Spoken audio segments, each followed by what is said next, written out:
Siyempre, okay mga bossing. Andito tayo sa ating actually hindi man restoration. Repair lang ng ating box ng JL860 na Kenwood. Kasi nga yung ilalim niya, bumuka na yung MDF niya, yung kanyang box, yung kanyang closure yung kanyang closure specification kasi is MDF. Ano yung MDF? Mental deficiency. Pulborod. Anyway, sabi ko nga mahirap na kasing pakawalan muna tong JL860. Mahirap na humanap ito.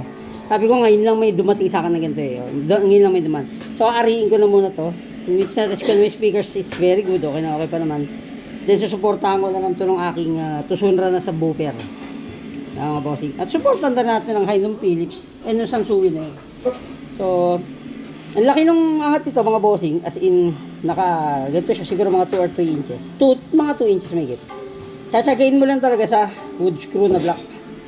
Tapos mga bossing, huwag kayong kung gagawin nyo, huwag bara-bara. Kasi noon, nung unang mga gumagawa ko nito, binabara-bara ko yung tornilyo, unang-una sayang, tapos yung iba naman, wala pa lang silbi. So, check nyo ba isa-isa kung saan siya unti-unting bumababa. Palupaluin nyo ng mahina ng martilyo. Kasi habang tumatagal siya, nape-press So, maganda bumababa. Yun, akala ko kanina nakaangat pa So, ito hindi na siguro didikit na 100% pero iaano ko na lang to. Lagyan na lang natin ng wood glue yan. Then, spray na lang ng brown. Siguro yung mga tinamaan. Parang hindi halata. So, yan na siya. Ito isang sira Sila puro ilalim lang kaya good naman. Hindi naman na ano yung ibabaw. So, wala pa rin siyang ganong singaw. Yung amplifier natin yan. Pero malamang palitan ko siya ng driver. Siguro powered mixer ang panadrive ko rito. Diba? Pwede siya. Talagang tsatsagain nyo lang at ganito pa rin kakalabasan.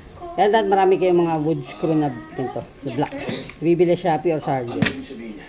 So, Shopee mura lang. 25 pesos, 100 pieces na. 2 piso isa yata sa mga bolt and nuts na stores. Okay? So, ganun lang basta tignan nyo kung saan, halimbawa, yung harap, nakaangat. Check nyo rin yung kabila kung may kakapitan na screw. Okay? So, since MDF naman, makapal siya talaga pag nabasa. Kakapit talaga siya pagka pinres. Boss, yung pangagawin natin, let's rock and roll.